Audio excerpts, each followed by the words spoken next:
শুভ সকাল আমার বন্ধুরা, কেমন আছো তোমরা সবাই? আমি খুব ভালো আছি। আশা করি তোমরা যেখানে আছো ভালো আছো এবং সুস্থ আছো। তোমাদের সবাইকে আমার ছোট্ট পরিবারে অনেক স্বাগত জানাই। তো আজকের ভিডিওটা তোমরা নিশ্চয়ই দেখে বুঝতে পারছো, আজকে কিন্তু কোনো ডেলি ব্লগ নিয়ে তোমাদের কাছে আসেনি। আর তোমরা যেখান থেকে আমার ভিডিওটা দেখছো, আশা করি তোমরা অনেক ভালো আছো এবং সুস্থ আছো। আর যারা আমার চ্যানেলে এখনও নতুন আছো বন্ধুরা, আমার চ্যানেলটিকে সাবস্ক্রাইব করোনি, সাবস্ক্রাইব করে পাশে থেকে যেও, আমার ভিডিওটা সম্পূর্ণ দেখে যেও। আর তোমাদের কাছে কিছু চাওয়ারও নেই, বলারও নেই। জানি আমার বন্ধুদের কাছে না চাইতে আমি অনেক কিছু পাই। তো বড়দের প্রণাম, ছোটোদের বুক ভরা ভালোবাসা দিয়েই কিন্তু ভিডিওটা স্টার্ট করছি। তোমরা দেখতে থাকো, আশা করি তোমাদের আজকের ভিডিওটা অনেক ভালো লাগবে। আর যারা এই ভিডিওটা দেখছো, তোমরা আরও অনেকের কাছে ভিডিওটা পৌঁছে দাও, কারণ এই ভিডিওটা দেখলে না অনেকের অনেক কিছু শেখার আছে, জানার আছে, বোঝার আছে। তো আমরা জানি সবাই পুজো করি, আর্চা করি, সব কিছুই করি। তো এই পুজোটা এমনই একটা পুজো, যেই পুজোটা মানে মানুষের জীবন কেড়ে নিতে পারে, এরকম একটা পুজো। তো কি বলবো, চলো তোমাদের সাথে ভিডিওটা স্টার্ট করেছি। ভিডিওটা তোমরা দেখতে থাকো, সব কিছুই তোমাদের ভিডিও সম্পর্কে আজকে তোমাদের জানাবো, কারণ তোমাদের জানানোর জন্যই কিন্তু আজকে ভিডিওটা আমি তোমাদের সাথে শেয়ার করেছি। আর আজকের ভিডিওটা কিন্তু কোনো ডেলি ব্লগ নয়, আজকের ভিডিওটা হচ্ছে সাউথের পুজো, এলভেল পুজো। এই এলভেল পুজোটাই কীভাবে ওরা করে, কীভাবে জীবন বাজি রেখে করে, তো সবটাই তোমাদের সাথে শেয়ার করব। একটু এদিক থেকে ওদিক হলে মানে মানুষের জীবন নিয়ে টানাটানি হবে, এরকমই একটা ব্যাপার হয় এই পুজোটায়। তো আমি চাইছি যারা এই পুজোর বিষয়ে কিছু জানোই না, বোঝোই না, বা কেউ অনেকে নাম শুনেছে, যেমন আমার সুধা দিদিভাই ভেলভেলের নামই শুনেছে, কিন্তু ভেলভেল পুজো দিদিভাই অনেক বছর হয়তো বললো যে ভেলভেল পুজো দেখিনি, এরকম একটা বলেছিল। তো সেই দিদিভাই উদ্দেশ্যে আমি আরও বেশি করে ভিডিওটা শেয়ার করলাম। তো তোমরাও আরও অনেক বন্ধুদের কাছে ভিডিওটা শেয়ার করে দাও, তারাও দেখুক, তারাও বুঝুক যে ভগবান বলে কিছু এমন একটা আছে যেটা মানুষের মধ্যেই বিরাজ করে। আর ভগবান যে আছে এটা একদমই চোখ বন্ধ করে বিশ্বাস করা যায়, এতে কোনো কিন্তু ত্রুটি নেই, কোনো ভুল ত্রুটি কিছুই নেই। আর আমি আলতা পরেছিলাম, আমার মাম্মাম দেখেছে তো আমার পায়ে প্রণাম করেছে, ওকে বলেছিলাম যে আলতা পরলে বড়দের পায়ে প্রণাম করতে হয়। চলো ভিডিওটা দেখতে থাকো, আশা করি তোমাদের ভালো লাগবে। হ্যাঁ, আর ফুল দিও না আমার মেয়েকে মাথায়, একটাই ছিল।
তোমাদেরকে বলেছিলাম আমার মাম্মাম ভেলভেলের স্বপ্ন দেখেছিল। তো অনেক দিন থেকে ভেলভেলের স্বপ্ন দেখছে, আমাকে বলেছে। এবার দেখো, ও হচ্ছে বাচ্চা মানুষ, আর এই পুজোটা এমনই একটা নিয়ম নিয়ে করতে হয় যেটা মানে নিয়মের বাইরে গেলে মানুষের জীবন টানাটানি হয়। তো এই পুজোটা করতে গেলে সাউথে যে ম্যাদ্রাজিদের পুজোটা হয় এলবেল পুজো, এই পুজোটা বেশিরভাগ সাউথেরই হয়, সাউথেই করে। তো আমাদের এখানে ব্যান্ডেল স্টেশনের ওপারে সাউথের ম্যাদ্রাজি পাড়া বলে একটা পাড়া আছে। এই পাড়ায় প্রতিটা মানুষ এই পুজো করে, সঙ্গে আমাদের বাঙালিরাও করে এখন। কারণ মা প্রত্যেকটা মানুষের মধ্যেই বিরাজ করে, মার কিন্তু কোনো ভাগ নেই যে হিন্দু খ্রিস্টান বৌদ্ধ ধর্ম এরকমভাবে কোনো ধর্ম ভেদাভেদ করা। ভগবান সবার জন্য এক, ভগবান কখনোই কোনো জাত ভেদাভেদ মানে না। তো এরকম পুজোটা হচ্ছে, এই পুজোটা হচ্ছে তুমি ধরো এরকম ভেলভেল পুজো হয়, তো এর সঙ্গে যে থাকে যেতে যেতে ভর উঠে যায়, তো তাকে কিন্তু পরের বছর এই পুজোটা করতে হয়। আর এই পুজোটা করার নিয়ম হচ্ছে তোমাকে 1 মাস নিরামিষ খেতে হবে। যদি কোনো ছেলে পুজো করে তাহলে 1 মাস কোনো মহিলাকে টাচ করা যাবে না। আর কোনো মহিলার সাথে কোনো এক ঘরে তো বিছানা হবেই না, পুরো আলাদা একটা ঘরে তাকে থাকতে হবে। 1 মাস খালি পায়ে হাঁটতে হবে। উপরন্তু তাকে মানে প্রত্যেক দিন নিরামিষ খাওয়া একবেলা। আর প্রত্যেক দিন সন্ধেবেলা হলে মানে সে ঘট জলের ঘট গঙ্গা থেকে ভরে এনে ঘরে স্থাপিত করা হয়। কারণ প্রত্যেক দিন তো আর মন্দিরে সবার পক্ষে যাওয়া সম্ভব হয় না। তো যাদের বাড়ি মন্দিরের কাছাকাছি তারা হয়তো মন্দিরে যায়, কিন্তু প্রত্যেকের ঘরে মন্দিরে গেলেও এই ঘরটা স্থাপিত করতে হয়। আর এই ঘরটাকে প্রত্যেক সন্ধ্যাবেলা পুজো আর্চা করতে হয়। প্রত্যেক দিন নারকেল জ্বালিয়ে কর্পূর দিয়ে আরতি, ফুল বেল ফুল, জুঁই ফুল, রজনীগন্ধা সব রকম ফুল দিয়ে পুজো করে। আর এই পুজোটা যে রথটা নেয় না, প্রত্যেকটা দেখবে মানুষ, তোমরা দেখেছো যে পিঠে যারা বর্ষি দিয়ে রথ নেয়, রথের মধ্যে কিন্তু যে যেরকম ঠাকুর ভালোবাসে সে কিন্তু সেই ঠাকুরই বসাতে পারে। কোনো যে ভেদাভেদ নেই যে তোমাকে এই ঠাকুরই বসাতে হবে ওই ঠাকুরই বসাতে হবে, এরকম কোনো না। এই ঠাকুরটা হচ্ছে আসলে শীতলা মা, যেটাকে বলে শীতলা মা বৈষ্ণবী দেবী। তো যেটা হয় সেরকম সেই ঠাকুর। তো সেই ঠাকুরের পুজো। আর এই পুজোটা করতে গেলে যে বললাম তোমাদেরকে, ওই ছেলেরা করলে তো এই নিয়ম ধার্য, মেয়েদেরও ক্ষেত্রে সেম একই নিয়ম। আর প্রত্যেক দিন সন্ধ্যাবেলা মায়ের আরতি করা। আর তুমি যে মনে মনে কী চাইছো কি না চাইছো, মা কিন্তু তোমাকে সেটা সত্যি সঙ্গে সঙ্গে দাঁড়িয়ে জানিয়ে দেবে। কারণ যখন ভর ওঠে না, প্রত্যেক দিন সন্ধ্যাবেলা আরতি করলে আর ধুনো দিতে হবে, প্রচুর পরিমাণে ধুনো দিতে হয়, কারণ মা ধুনো খুব ভালোবাসে, তোমরা জানো। সব রকম ঠাকুর আমি বললাম না, কোনো ঠাকুরের বাদ নেই। শীতলা বলো, মনসা বলো, সব রকম ঠাকুর। আর মানুষে মানুষ হয়ে যায়, তোমরা জানো না। প্রথম যখন আমি ভেলভেল শুনেছি তখন 10টা কি 12টা রথ থেকে শুরু করেছে, 12 বছর। আর এখন প্রতিটা বছর 135টা রথ টানা হয়। উপরন্তু ঘট নেয়, আবার আগুনের হাঁড়ি নেয়। তো আমি একদিন তোমাদের ভিডিওতে শেয়ার করেছিলাম যে বড়মার বাড়ি আমি ঝাড়াতে গেছিলাম। তো ওই বড়মা প্রথমে যায় আগুনের হাঁড়ি নিয়ে। উনি যতক্ষণ না বেরোবে কোনো কেউ রথ নিয়ে বেরোতে পারবে না। ওনার বেরোনো পরে সবাই এক এক করে বেরোবে। আর বেরোনোর সময় ওনার বাড়ির সামনে সবাইকে প্রণাম করে তারপরেই কিন্তু বেরোতে হয়। আর ওই মা আমাদের এই বড়মাকে স্বপ্ন দেখিয়েছিল অনেকটা দূরত্ব। তো ওনার মাটির কুঁড়ে ঘর ছিল, তখন থেকে উনি ওনার ছেলে মেয়ে সব ছোট ছোট, তখন থেকে উনি ওই মাকে পেয়েছিলেন। ওই মা ওনার ঘরে বিরাজ করে। আজ মা কত বড় মন্দিরে মানে স্থাপন মায়ের কি বলবো, তোমাদের দেখিয়েছি। আর একদিন আমি যদি যাই কোনোদিন পুরোটাই তোমাদের সাথে শেয়ার করব। কথায় আছে না, বিশ্বাসে মেলায় বস্তু তর্কে বহু দূর। তো বাজনার আওয়াজ, এত পরিমাণেই বাজনার আওয়াজ যে তুমি স্থির থাকতে পারবে না। বাজনার আওয়াজে তোমার ভর আসতে বাধ্য। আর কত মানুষের ভর যারা এমনি যায় সঙ্গে, তাদের যে কত ভর আসে। এই বউটা জানো তো, যে একা একা একা একা উনি ওনার ভর উঠছে, উনি একা একা নাচছে, প্রত্যেকেরটা ঘুরে ঘুরে দেখছে, কিন্তু ওনার সাথে কিন্তু কেউ নেই। ভর উঠছে, উনি পড়ে যাচ্ছে, আবার উঠছে, আবার নাচছে। এই রীতিমতো বাচ্চা, কত ছোট ছোট বাচ্চা, তোমাদের ধারণা নেই। বাচ্চাগুলো পর্যন্ত ঘট নিচ্ছে, মাথায় ত্রিশূল নিচ্ছে মুখে। তো এই ত্রিশূলটা ঢুকানোর সময় কিন্তু কোনো রক্ত বের হয় না, কারণ প্রত্যেক দিন যে আরতি করা হয়, আরতির ছাইটা ওই ত্রিশূলের মধ্যে, মানে ত্রিশূলটা দেওয়ার আগে আরতির ছাইটা দেওয়া হয়। দিয়ে যার কারণে দেখবে আমাদের হাতে একটু ফুটো হলে বা কিছুতে গুঁতো খেলে কত রক্ত বেরোয়। অত বড় ত্রিশূলটা ওই যে গালের ভেতর থেকে ঢুকানো হয়, পিঠে লেবুর যে তোমার কি বলে বড়শিগুলো গাঁথা হয়, তার দিয়ে রথ টানে, এক ফোঁটা কোথাও রক্ত পাবে না। আর যখন এই ত্রিশূলটা খোলা হয়ে যায় তারপরেও কিন্তু এক ফোঁটা রক্ত বেরোয় না। ওই যে ছাই আছে মায়ের, ওই ছাই দিয়ে মুখে কিন্তু দিলে প্রত্যেক দিন ওই দাগটা আপনি ইচ্ছায় মিলে যায়। আর এই ছাইটা আছে মাদ্রাজ থেকে, যেটা শুনেছি যে বৈষ্ণব দেবীর মন্দির আছে, বৈষ্ণব দেবীর মন্দির থেকে ছাইটা আসে। আর এই ছাইটাই কিন্তু প্রত্যেক দিন মুখে দিলে দুবেলা করে তাদের কিন্তু মুখের ওই দাগটা মিলিয়ে যায়। কত লোক দেখবে ওই ত্রিশূল নিয়ে পিঠে ভারী রথ নিয়ে কিন্তু নাচছে। আর আমাদের যে রথটা নিয়েছিল, যে যার সাথে আমার মাম্মাম গেছিলো, তার রথটা মানে এগোচ্ছিলই না, কারণ তার রথে হয়তো কোনো না কোনো ছুত লেগেছিল, কারণ ছুত লেগেছিল বলে সে রথ নিয়ে আগাতে পারছে না, তার কষ্ট হচ্ছে ভেতরে ভেতরে, শরীরের মধ্যে কেমন হচ্ছে কাউকে বলে বোঝাতে পারছে না। তারপরে উনি ওরকম মানে ওই ছেলেটা ওরকম যাচ্ছে যাচ্ছে কিন্তু যেতে পারছে না, ও মনে মনে ভাবছে। তখন তো আমি আমার বরের মুখে পরে শুনলাম ওই এই ভেলভেল পূজায় যেই মন্দির হয় সেই মন্দিরের গিয়ে থামতে হয়, সেখানে গিয়ে আগুনের উপর হেঁটে যেতে হয়, তারপরে এই শিকগুলো খোলা হয়। তো সেখানে তো আর আমি যেতে পারিনি, যেহেতু আমার শরীর বড্ড খারাপ হয়ে গেছিলো এই রোদের মধ্যে। আজকেও তো বড্ডই রোদ দিয়েছিল, খালি পায়ে হেঁটেছি, পায়ের তলা পুরো পুড়ে গেছিলো, শরীর খারাপ করছিল। তো আমি এক জায়গায় বসেই দেখছিলাম তোমার দাদাভাই গেছে। তো সেখানে জিজ্ঞাসা করেছে যে কেন ওরকম মানে আসতে পারছিল না, কেন ওর কষ্ট হচ্ছিল। তখন বলল যে ও হয়তো কোনো নিয়ম ঠিকঠাক করেনি, ওর হয়তো নিয়মে কিছু ভুল হয়েছে। বলছে যে হ্যাঁ আমি নিয়ম আমার ভুল হয়েছে আমি জানি, আমি প্রথমেই ভাবছিলাম যে আমার কিছু না কিছু ভুল হয়েছে, তার জন্য যেতে যেতে কত বাচ্চাদেরকে ডাবের জল মাজা মানে প্রতিটা বাচ্চাকেও খাইয়েছিল ওই অবস্থাতে, যাতে ওর ভুলটা মানে একটুখানি হলেও ক্ষমা হয়। তো সেই ক্ষেত্রে যতক্ষণ আমার বর বললো জানো তো, ও যখন এই বাচ্চাগুলোকে লাইন দিয়ে অনেকগুলো বাচ্চাকে একটা একটা জিনিস খাওয়ালো, খাওয়ানোর পর থেকে ও এত সুন্দর গেল, মনে হচ্ছিলো যে মা যেন ওর মধ্যেই বিরাজ করছিল। তো কোনো বাধা পড়েনি, তারপরে নাচতে নাচতে গেছিলো। তো মানে বলে না, সত্যি কথা বলতে ভগবান আছে গো, ভগবান মানুষের মধ্যে আছে, যে বিশ্বাস করে করে না করে না করে। কিন্তু আমি তো পুরো দামে মনে করি, বিশেষ করে বড় মা যেভাবে আমার পাশে আছে, আমাকে যেভাবে বিপদ থেকে উদ্ধার করছে, মানে কিছু বলার নেই। আর এখানে দেখো একটা টিম যায়, মানে মাসি যাদের বলি আমরা, মাসিদের টিমও কিন্তু যায়, এই মাসিরাও কিন্তু করে, এক দলে কত মাসিরা থাকে তারা প্রত্যেকে করে। আর এখানে যে দেখছো বাচ্চা মেয়েটা নাচছে, এও কিন্তু সেই মাসিদেরই দলের। তো এখানে সব ছোটো বাচ্চাদের দল। তো ছোটো বাচ্চাগুলো এত সুন্দর নাচছিল, ওরা তালে তালে, এখানে গান চলছিল যে আরা আয়ারো মারো ঢোল না, এই গানে দেখো নেচে যাচ্ছিলো ওই মেয়েটা, ওই যে মেয়েটা মুখে ত্রিশূল নিয়েছে ও কিন্তু মাসি, আর যে নাচছে মেয়েগুলো, ওই মেয়েগুলো সব কিন্তু মাসি। তো এত সুন্দর নাচছিল, মানে কি বলবো, নাচ দেখে মানে মুগ্ধ হয়ে গেছি আমরা। তো কি করবে, কষ্টের মধ্যে ওদের একটু নাচ দিয়ে আনন্দ দিয়ে যাতে ওদের কষ্টটা দূর হয়। তো এইভাবে ওর কিন্তু ছুতটা লেগেছিল। ওর ছুতটা লেগেছিল কিসে জানো, ও আমাদের যে 1 মাস নিরামিষ খেতে হয় পুজোতে, ও কিন্তু 1 মাস নিরামিষ খায়নি, ও খেয়েছিল 20 দিন, মানে 10 দিন 11 দিনের মাথা থেকে ও নিরামিষ খাওয়া শুরু করেছিল। যেহেতু কাজের মানুষ তো কাজ করে, আর এই পুজো করলে কোনো কাজ করা যায় না, 1 মাস তাকে কাজ ছাড়াই থাকতে হয়। তো সেই জন্য বলছে যে আমি ওই কাজ করেছি, আমি ওই 10 দিন পালিনি, তার জন্যে আমার এরকম কষ্ট হচ্ছে। আর ব্রাহ্মণও সেই একই কথা বলেছে। তাহলে দেখো আজকে ব্রাহ্মণ কী করে বললো এই কথাটা, তাই না? ব্রাহ্মণও নিশ্চয়ই জানে, কারণ ব্রাহ্মণের মধ্যে কিন্তু স্বয়ং মা বিরাজ করে। আর এখানে যখন ওরা যাচ্ছিল, ওদের পায়ের তলায় দেখেছিল কত বাচ্চা শুয়ে দিচ্ছিল, সব বড় মানুষটা শুয়ে পড়ছিল, কত লোকে পা ধোয়াচ্ছিল, কারণ ওদের মধ্যে ভগবান বিরাজ করে। এটা জানি আমিও আমার মাম্মাম গোকুলকে ছোট্টোবেলা জানো যখন ছোটো ছিল, ওদেরকে পায়ের তলায় শুয়ে দিয়েছিলাম। ওরা কিন্তু পুরো পা দিয়ে যায় না, পাটাকে তোমার পেটের মধ্যে আস্তে করে ঠেকাবে, ঠেকিয়ে কিন্তু বেরিয়ে যাবে। তো তোমরা দেখতেই পাচ্ছ কত মানুষ কতভাবে কত রকম ত্রিশূল নিয়েছে। আর একটা ছেলে এখানে ত্রিশূল নিয়েছে হচ্ছে তোমার কি বলবো, ও 3 রকম সাপ করেছে মাথার উপরে ও রথের। তো সাপের যে একটা মুখ থাকবে, ওই মুখ থেকে আগুন বেরোবে।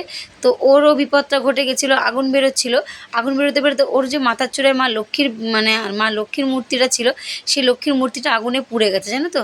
তাহলে ভাবো, তাহলে বিপদ হয়ে গেল না, একদিকে ভালো করতে গেল, লোককে এন্টারটেনমেন্ট করতে গেল। আবার কিছু কিছু ক্ষেত্রে এই পুজোটা এখন এমনই হয়ে গেছে, কেউ করে ফ্যাশনের জন্য।